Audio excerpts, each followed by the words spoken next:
Hey there, today we're taking a look at Burnout Paradise running on the i5-1135G7. Now this 2008 racing game is an absolute classic. I'm really happy to see that this is currently running at 1080p at the highest graphical settings, just with anti-aliasing off. One thing to note though is that the game itself does not go above 60. There is no way of disabling the VSync, at least from within the game. I'm sure there might be something you can do with editing files, but I didn't bother to do that.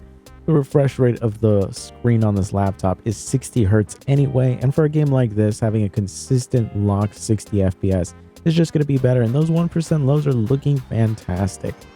This is just incredible performance. This is one of those games that I absolutely love, and the fact that I can actually play it on here at such a good quality, at good settings, is just fantastic. If you grew up playing this on console like I did, then you're going to be happy to know that this runs significantly better than it did on the consoles back then. You know, this is fantastic performance. We're running at a higher resolution, at higher visual quality settings, and at a higher frame rate than what I originally played it as.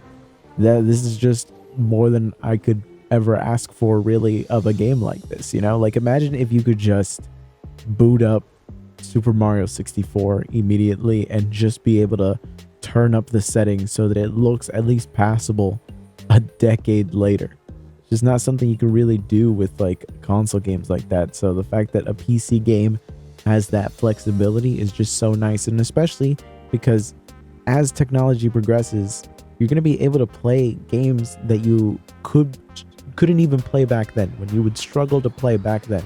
You're going to be able to play it on machines that are now just dirt cheap and play these games at very high settings. And I mean, this game is just as fun as it was back then. What's great is that you also have the headroom to be able to actually turn up the AA here. You know, this is 2x AA that you're looking at right now, and the performance is still great. We didn't really sacrifice much in the 1% lows. The averages are still locked at 60. The FPS is just super smooth, super consistent. And at this point, we've pretty much eliminated any of the noticeable jagged edges that you're going to notice on regular gaming experiences here.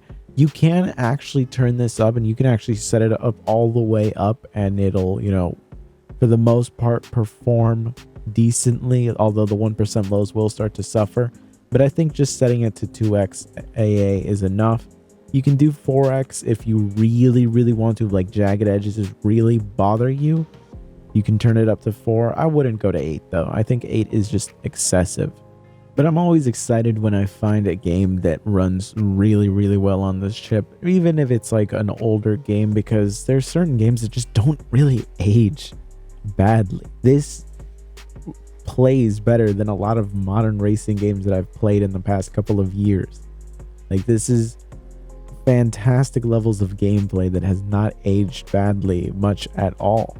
Now, there was a remaster made of this game a couple of years ago, and I tried to get it to run on here because I wanted to do a comparison with this one to see if there was a performance difference. And there is a very noticeable one, because that one doesn't launch for me like at all. Like, I've tried multiple times to get it to work. Every time I start to load it in, it goes into, you know, the loading screen, but as soon as it's going to load anything in the world, it just crashes. And I've looked into it. It seems to be a common problem with it, and every solution that I've seen recommended has not worked for me yet. So I'm going to tinker around with it a little bit more, but if I can't get it to work, oh well. At least the original game runs really well on here. I'm just very curious to see if the remaster is actually going to produce a good experience on here. I'm just excited to also start testing out some games on the AMD APU again, because it is annoying running into games that just do not work, and that is the most common issue that I've run into with Intel. Some things just don't work, and it's really annoying. But anyways, I appreciate you guys watching. Be sure to subscribe if you're not subscribed. I really appreciate you watching. I'll see you guys next time.